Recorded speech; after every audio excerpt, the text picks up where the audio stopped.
सन्नाटा और सर्दी की रात में जब सड़कें वीरान हो चुकी थी और आसमान काले बादलों से घिरा हुआ था, तभी एक हिलता डुलता सा छाया दिखाई दिया।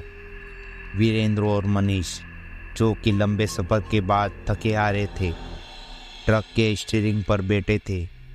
उन्हें बस आराम की तलाश थी, लेकिन वह अंधेरे में छिपी कुछ ऐसी चीज़ों के करीब आ रहे थे जिसका सामना उन्होंने सपने में भी नहीं किया था।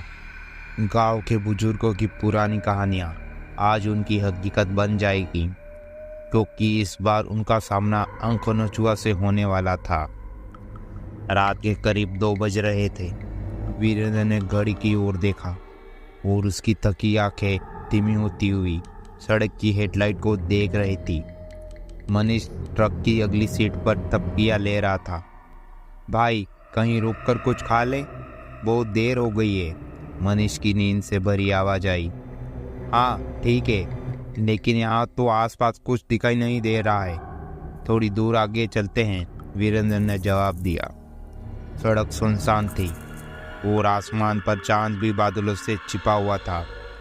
हवा ठंडी थी और जंगल के पेड़ हिल रहे थे। कुछ ही देर में उन्होंने सामने एक छोटा सा ढाबा देखा। ढाबे के बाहर जलती एक मदद की रोशनी के संकेत दे रही थी। वहां शायद कोई जाग रहा है। वीरेंद्र ने ट्रक धीमा किया और दोनों भाइयों ने ढाबे के पास ट्रक खड़ा किया। जैसे ही वे ढाबे के अंदर गए, वहां बैठा हुआ बूढ़ा मालिक उन्हें घूरता रहा। उसकी आंखों में कुछ अजीब सी चमक थी, जैसे कि वह कुछ छिपा रहा हो। यहाँ से आगे मत जाना, बूढ़े ने चुपचाप कहा। रात का वक्त है और ये जंगल सुरक्षित नहीं है। अंक नचुआ यहीं कहीं रहता है। बूढ़े की आवाज़ में एक अजीब ही अनकही चेतावनी थी। वीरेंद्र और मनीष ने एक दूसरे को देखा और फिर से बूढ़े की ओर। अंक नचुआ, ये क्या भला है? मनीष ने हैरानी से पूछा। बूढ़े ने अपनी पुरानी चाय की प्याली को नीचे रखा और बुझे हुए दिए की लो जैसी आंखों से दोनों भाइयों को घूरते हुए बोला, तुम लोग बाहर से हो, नहीं जानते होगे। यहाँ के लोग इसे अंक नचुआ कहते हैं। वो रात के अंधेरे में आता है और जो भी उसे देख लेता है उसकी आंखें नोच कर ले जाता है। कई लोग इस रास्ते पर उसे मिल चुके हैं और फिर कभी नहीं लौटे। वीरेंद्र ने हंसते हुए बोला, बाबा, ये सब पुरानी कहानियाँ हैं। हम तो हर रोज रात में सफ़र करते हैं और आज तक कुछ नहीं हुआ। बूढ़े ने गंभीरता से सिर हिलाया। कहानी मत समझो बेटा, इस जंगल में अंधेरा सिर्फ अंधेरा नहीं होता। जब हवा रुक जाती है और पेड़ भी हिलते नहीं हैं, तब वो आता है। मनीष की आंखों में हल्की सी घबराहट थी। उसने धीरे से वीरेंद्र के कान में कहा, भाई, शायद हमें यहीं रुकना चाहिए, सुबह हो जाने दो। लेकिन वीरेंद्र ने उसकी बात को अनसुना करते हुए कहा, चलो बाबा, कुछ खाने को दो, हमें सुबह तक पहुंचना है। ये सब बातें सुनकर डरने का कोई फायदा नहीं है। बूढ़े ने धीरे से सिर हिलाया और रसोई की ओर चला गया। उसकी जाने के बाद मनीष ने वीरेंद्र की ओर मुड़कर देखा और कहा, यार, ये जगह अजीब लग रही है। चलो सुबह तक यहीं रुक जाते हैं। कुछ बुरा हो गया तो? तू भी बच्चा बन रहा है, इस बूढ़ों की कहानियों पर भरोसा मत कर, वीरेंद्र ने जवाब दिया। लेकिन अंदर ही अंदर उसे भी कुछ डर महसूस हो रहा था। कुछ देर बाद बूढ़ा लौट कर आया और दोनों भाइयों को खाना परोसा। खाना खाते हुए वे धीरे धीरे बूढ़े की बातों को भूल गए। लेकिन जैसे ही वे वापस ट्रक की ओर लौटे, ठंडी हवा और गहरे अंधेरे में उन्हें फिर से चौंका दिया। ट्रक में बैठने के बाद मनीष ने कहा, भाई, मुझे तो सच में कुछ अजीब लग रहा है। ये जंगल बहुत सन्नाटा है और देख, हवा भी बंद हो गई है। वीरेंद्र ने ध्यान से देखा। सच में पेड़ अब बिल्कुल स्थिर खड़े थे, जैसे कोई अनदेखी शक्ति उन्हें रोक रही हो। आसमान में घने बादल थे, लेकिन कहीं से कोई हलचल नहीं थी। चल, बस आगे बढ़ते हैं। हम बस ये जंगल पार कर ले, फिर सब कुछ ठीक हो जाएगा, वीरेंद्र ने इंजन चालू करते हुए कहा।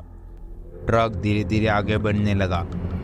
कुछ दूर जाने के बाद अचानक ट्रक का इंजन बंद हो गया वीरेंद्र ने कई बार स्टार्ट करने की कोशिश की, लेकिन ट्रक स्टार्ट नहीं हुआ। अब ये क्या हो गया है? वीरेंद्र ने झुलझलाते हुए कहा। भाई देखो, मनीष की आवाज़ कांप रही थी। उसने सामने की ओर इशारा किया। सामने सड़क के बीचों बीच में एक काली आकृति खड़ी थी। वो इतनी अंधेरी थी कि सिर पर उसकी रूपरेखा ही दिखाई दे रही थी। आकृति धीरे धीरे उसकी ओर बढ़ रही थी। वीरेंद्र और मनीष दोनों देख रहे थे। आकृति की कदमों की आवाज़ जैसे ही हवा में गूंज रही थी। वीरेंद्र ने तुरंत ट्रक का दरवाज़ा बंद किया और अंदर से लॉक कर दिया। ये क्या है? मनीष ने कांपते हुए पूछा। उसकी आंखें अब सामने खड़ी उस रहस्यमय आकृति पर थी, जो धीरे धीरे उनकी ओर बढ़ रही थी। जैसे जैसे वो आकृति करीब आई, उनकी शक्ल और साफ दिखने लगी। उनकी आंखें नहीं थी, या यूं कहे उनकी आंखों की जगह दो काले गड्ढे थे। मनीष की चीख निकल गई। ये वही है, अंकल नजुआ। उस क्षण ट्रक की खिड़कियों पर जोर से धमाके होने लगे, जैसे कोई जबरदस्ती अंदर घुसने की कोशिश कर रहा हो। आकृति ट्रक के करीब पहुंच चुकी थी और उसकी उंगलियां खिड़की पर खरोच रही थी। आवाज इतनी भयानक थी कि दोनों भाइयों की रूह कांप उठी।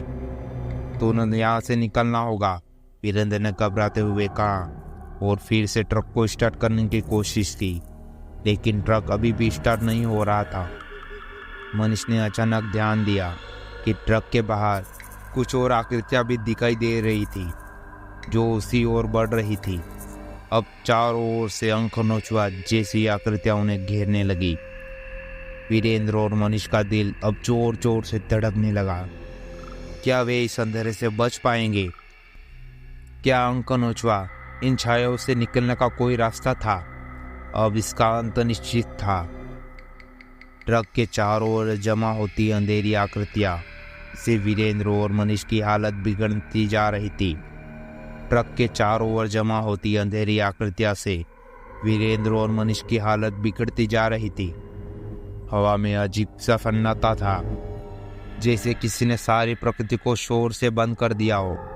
सिर पर उसके दिलों की तेज धड़कनें और खिड़कियों पर हो रही खरोचों की आवाज गूंज रही थी। मनीष ने डरते हुए कहा, भाई ये खिड़कियां तोड़ देंगे, कुछ करो। वीरेंद्र पसीने में डूबा हुआ था। उसके हाथ कांप रहे थे, लेकिन उसने हिम्मत बटोरकर फिर से ट्रक स्टार्ट करने की कोशिश की। इंजन एक बार स्टार्ट हुआ, लेकिन फिर से बंद हो गया। ये जगह हमें मार डालने के लिए है। मनीष की आंखों में आंसू आ गए थे। तभी खिड़कियों के पास एक जोर सी खरोच सुनाई दी।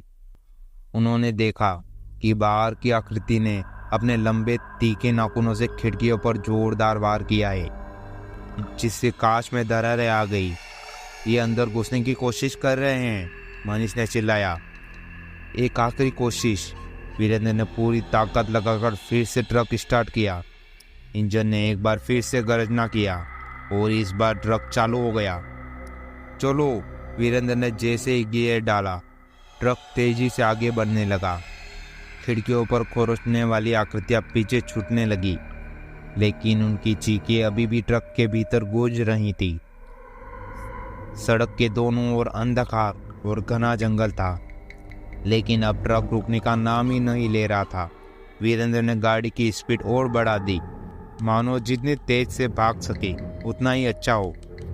भाई, हमें जल्दी से इस जंगल से बाहर निकलना होगा, ये प्रेत हमें मार डालेंगे, मनीष ने घबराते हुए कहा।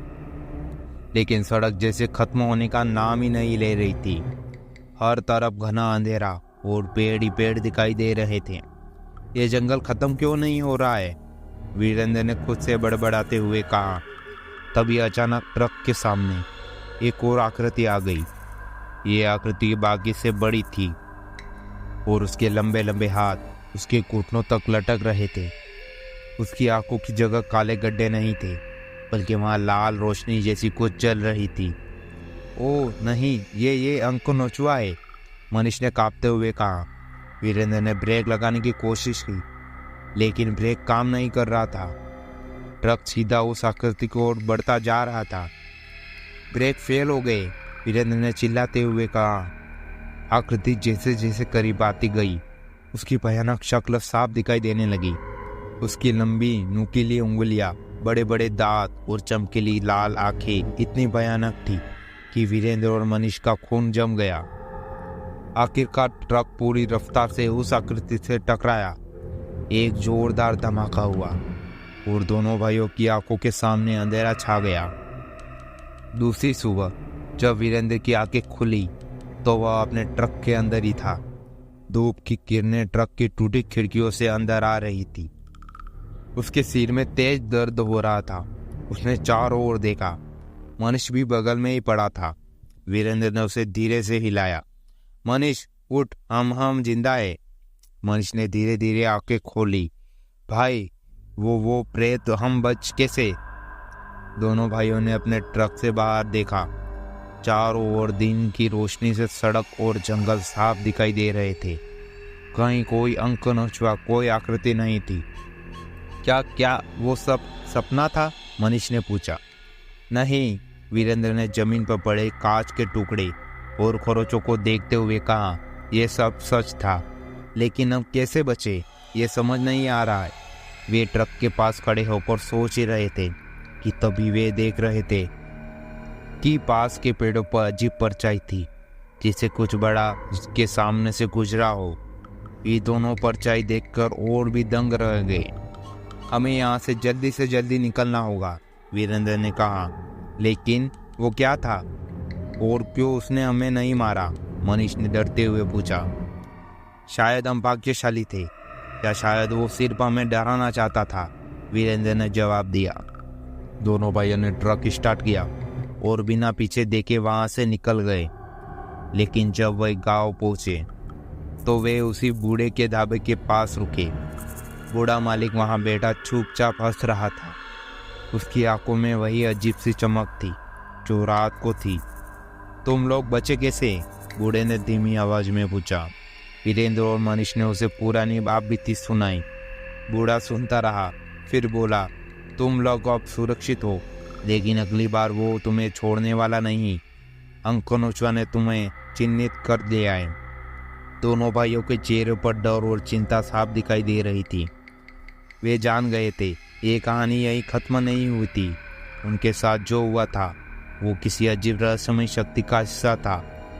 अंक नौछुआ अब भी उनकी छाया में था, बस यही मौके की तलाश में। बूढ़े की बातों ने वीरेंद्र और मनीष के दिलों में और डर पैदा कर दिया। ढाबे के मालिक की धीमी और रहस्यमयी हंसी उनके कानों में गूंजती रही। दोनों भाइयों को ऐसा महसूस हो रहा था जिसे कोई अंधेरा छाया उनके सिर पर मंडरा रहा हो। हमें जल्दी से निकलना चाहिए, मनीष ने डरते हुए कहा। वीरेंद्र ने सहमति में सिर हिलाया और दोनों जल्दी से ट्रक की ओर बढ़ गए। इस बार उन्होंने सोचा कि वे इस रास्ते पर कभी नहीं लौटेंगे। लेकिन जैसे ही वे ट्रक में बैठे और स्टीयरिंग घुमाया, वीरेंद्र ने देखा कि ट्रक की पिछली सीट पर कुछ पड़ा था। उसने ध्यान से देखा तो उसके शरीर में सिरन दौड़ गई। वह एक छोटी सी पोटली थी जिसके अंदर कुछ चमक रहा था। वीरेंद्र ने कांपते हुए पोटली खोली। उसमें से कई जोड़ी इंसानी आंखें निकलकर जमीन पर लुढ़क गई। ओ भगवान, मनीष ने चीखा। ये आंखें कहाँ से आई? वीरेंद्र के हाथ कांपने लगे। उसने तुरंत पोटली को फेंक दिया और ट्रक से बाहर कूद पड़ा। मनीष भी उसके पीछे पीछे भागा। ये तो वही है, बूढ़े ने कहा था। अंक नौछुआ आंखें नोचता है, मनीष हाँफते हुए बोला। हमें इस बूढ़े से बात करनी होगी, वीरेंद्र ने कहा, और दोनों फिर से ढाबे की ओर भागे। लेकिन जब वह वापस पहुंचे तो वहां का दृश्य पूरी तरह से बदल चुका था। ढाबा गायब था। वहां कोई बूढ़ा नहीं था, न ही कोई ढाबा दिखाई दे रहा था। बस खाली जमीन पर सूखे पेड़ थे, जैसे वहां कभी कुछ नहीं था। ये क्या हो रहा है? मनीष ने घबराते हुए कहा। हमें यहाँ से फौरन निकलना होगा, वीरेंद्र ने कहा। लेकिन उनके भागते हुए कदम अचानक ठिठक गए। पेड़ों के पीछे से वही भयानक आकृति निकलकर उनके सामने खड़ी हो गई। यह वही अंक नौछुआ था। लंबे नाखून, चमकती लाल आंखें और भयानक चेहरा। इस बार वो पहले से भी ज्यादा खौफनाक लग रहा था। उसके चेहरे पर एक डरावनी मुस्कान थी, जैसे वो खेल का आखिरी हिस्सा खेल रहा हो। तुम मुझसे बच नहीं सकते। उसकी गहरी कर्कश आवाज हवा में गूंज उठी। वीरेंद्र और मनीष ने पीछे मुड़कर भागने की कोशिश की, लेकिन उसके पैर जमीन में जैसे चिपक गए थे। अंक नोचवा धीरे धीरे उनकी ओर बढ़ने लगा। तुमने मेरा सामना किया, अब भागना बेकार है, वह बड़बड़ा रहा था। मनीष की आंखों में आंसू आ गए। भाई, ये हमारा अंत है। लेकिन वीरेंद्र ने हिम्मत नहीं हारी। उसने चारों ओर देखा और एक पेड़ की सूखी डाल पर उसकी नजर पड़ी। उसने जल्दी से उस डाल को उठाया और अंक नोचवा की ओर लपका। अगर यही अंत है तो मैं लड़कर मरूंगा, वीरेंद्र ने चिल्लाया और पूरी ताकत से उस पर वार किया। डाल उसके शरीर से टकराई, लेकिन अंक नोचवा पर कोई असर नहीं हुआ। वह हंसते हुए वीरेंद्र की ओर बढ़ा, अपनी लंबी नाखूनों वाली उंगलियां उसकी आंखों की ओर बढ़ाई। अब तुम्हारी आंखें मेरी होगी। लेकिन तभी जंगल में एक तेज चमक हुई। पेड़ हिलने लगे और हवा अचानक चलने लगी। अंक नोचवा ने अपनी उंगलियां रोक ली और आसपास की ओर देखा। एक रहस्यमयी आवाज हवा में गूंजने लगी, जैसे कोई प्राचीन मंत्र हो। वीरेंद्र और मनीष ने भी उस चमक की ओर देखा। एक साधु की आकृति दिखाई दी, जिसके हाथों में एक बड़ा सा त्रिशूल था। साधु ने अपनी आंखें बंद कर ली और जोर से एक मंत्र बोला। अंक नोचवा ने अपनी आंखों से खून की बूंदें टपकते हुए चीख मारी, नहीं, ये नहीं हो सकता। और देखते ही देखते वह धुएं में गायब हो गया। उसकी चीख हवा में घुल गई और जंगल में एक सन्नाटा छा गया। वीरेंद्र और मनीष दोनों जमीन पर गिर पड़े, हांफते हुए। साधु ने उनकी ओर देखा और धीरे धीरे उनकी तरफ बढ़ा। तुम बच गए हो, लेकिन याद रखना, अंधकार हमेशा ताक में रहता है, साधु ने कहा, और फिर एक रहस्यमयी मुस्कान के साथ गायब हो गया। दोनों भाई स्तब्ध हो गए। उन्होंने खुद को देखा और चारों ओर देखा। वे अभी भी जीवित थे। भाई, ये सब क्या था? मनीष ने हाँफते हुए पूछा। वीरेंद्र ने सिर हिलाया। मैं नहीं जानता, लेकिन मुझे लगता है कि अब हमें यहाँ से दूर जाना चाहिए और इस रास्ते पर कभी नहीं आना चाहिए। दोनों भाइयों ने तुरंत ट्रक में बैठकर गांव की ओर रवाना हुए। इस बार उन्होंने पीछे मुड़कर नहीं देखा। जब वे गांव पहुंचे तो उन्होंने अपने अनुभव को गांव वालों के साथ साझा किया। गांव के बुजुर्गों ने कहा कि यह अंक नोचवा का आखिरी हमला था और साधु ने अपनी शक्ति को हमेशा के लिए खत्म कर दिया है। वीरेंद्र और मनीष ने राहत की सांस ली, लेकिन उनके दिलों में अब भी उस रात की डरावनी यादें बसी थी। अंक नोचवा की यह कहानी अभी खत्म नहीं होती। गांव के लोग कहते हैं कि अगर कोई उसकी छाया के करीब आ जाता है तो वह फिर से जाग सकता है। लेकिन वीरेंद्र और मनीष ने अपनी जिंदगी की सबसे बड़ी लड़ाई लड़ी और जीत गए। अब वे जानते थे कि हर अंधकार के पीछे एक रोशनी होती है और डर से भागने की बजाय उसका सामना करना ही असली जीत होती है। इस घटना के बाद दोनों भाइयों ने उस रास्ते पर कभी पैर नहीं रखा। लेकिन अंक नोचवा की कहानी गांव के हर कोनों में गूंजती रही, जिसे वह किसी और को अपनी ओर बुला रहा हो। क्या वह कभी फिर से लौटेगा, यह सिर्फ वक्त ही बताएगा। आशा करता हूँ यह कहानी आपको अच्छी लगी हो तो वीडियो को लाइक करें, चैनल पर नए हैं तो चैनल को सब्सक्राइब करें। इस कहानी के बारे में आपकी क्या राय है, हमें कमेंट करके ज़रूर बताएं। धन्यवाद।